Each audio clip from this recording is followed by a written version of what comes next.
తెలివుండగానే సరిపోదు, దాన్ని సరైన మార్గంలో ఉపయోగించినప్పుడే మంచి జరుగుతుంది. అడ్డదారులు తొక్కేందుకు ఆ తెలివిని వాడితే మనతో పాటు అయిన వారిని ఇరుకున పడేస్తుంది. నంద్యాల జిల్లాలో జరిగిన ఓ ఘటనలో ఇలానే ఓ యువకుడు అతి తెలివితో బొక్క బోర్లా పడ్డాడు.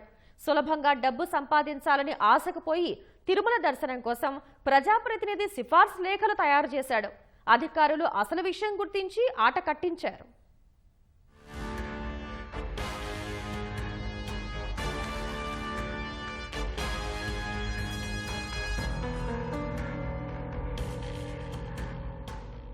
తిరుమల శ్రీనివాసుడు దర్శన భాగ్యం కోసం ఎంతో కాలంగా వేచి చూసే భక్తులు ఉంటారు. ఎమ్మెల్యే, ఎంపీ, మంత్రుల సిఫార్సు లేఖలు ఉంటే త్వరగా మంచి దర్శనం అవుతుందని భావించే భక్తులు వారి కార్యాలయాల చుట్టూ తిరుగుతుంటారు. ఈ విషయాన్ని గుర్తించిన నంద్యాల జిల్లాకు చెందిన ఓ నిరుద్యోగి నకిలీ టీటీడీ సిఫార్సు లేఖలు సృష్టించి తేలిగ్గా డబ్బు సంపాదించాలని నిర్ణయించుకున్నాడు. పథకం బెడిసికొట్టి చివరికి పోలీసులకు పట్టుబడ్డాడు.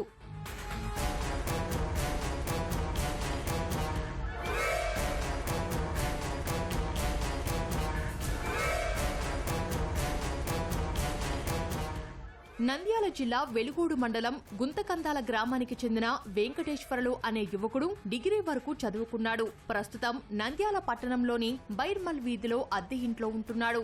సులువుగా డబ్బులు సంపాదించాలని ఆశపడిన వెంకటేశ్వరలు నంద్యాల ఎంపీ బైరెడ్డి శబరి పేరుతో తిరుమల దర్శనం కోసం ఓ లేఖను తయారు చేయాలని భావించాడు. అందులో భాగంగా అంతర్జాలంలో ఆ లేఖలు ఎలా ఉంటాయో పరిశీలించాడు.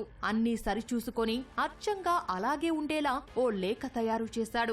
ఆన్లైన్లో దొరికిన ఎంపీ సంతకాన్ని కాపీ చేసి సంతకం వద్ద అతికించాడు. దానిని ప్రింట్ తీసి తన అన్నకు పరిచయమున్న నెల్లూరుకు చెందిన రవితేజ అనే వ్యక్తికి 1500 రూపాయలకు విక్రయించాడు.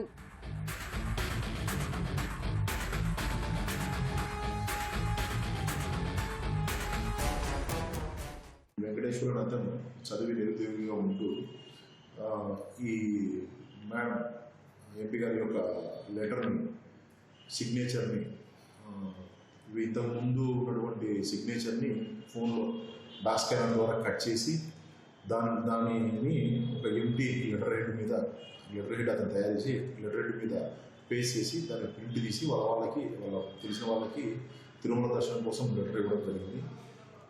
తర్వాత ఇంకా ఫర్దర్గా విచారణలో తేలింది ఏంటంటే అతని దగ్గర నుండి ఒక ఈ ఎంపీ లెటర్ హెడ్ని, ఎంపీ గారి లెటర్ హెడ్ని ఒకటి స్వాధీనం చేసుకోవడం జరిగింది.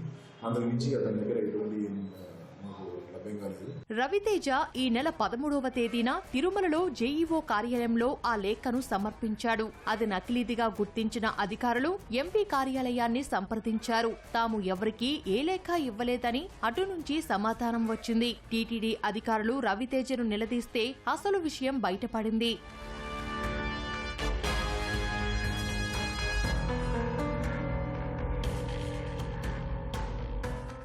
ఇట్లా ఎవరైనా సరే గౌరవ ఎమ్మెల్యేలు, ఎంపీలు, మినిస్టర్ల యొక్క తర్వాత ఇతర అధికారుల యొక్క లెటర్స్ ఫోర్జరీ చేస్తే వాళ్ళ మీద గట్టిగా కఠిన చర్యలు తీసుకుని నాన్ కేసులు నమోదు చేస్తాం.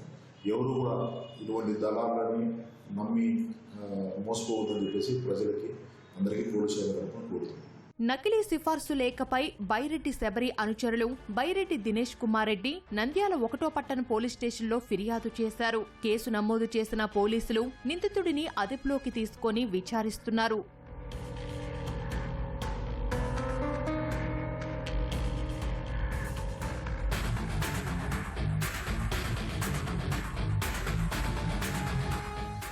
నిందితుడు ఇప్పటి వరకు ఒక లేఖ మాత్రమే తయారు చేసినట్లు చెబుతున్న పోలీసులు గతంలో కూడా ఇలాంటి నేరాలు ఏమైనా చేశాడా అనే కోణంలో విచారిస్తున్నారు.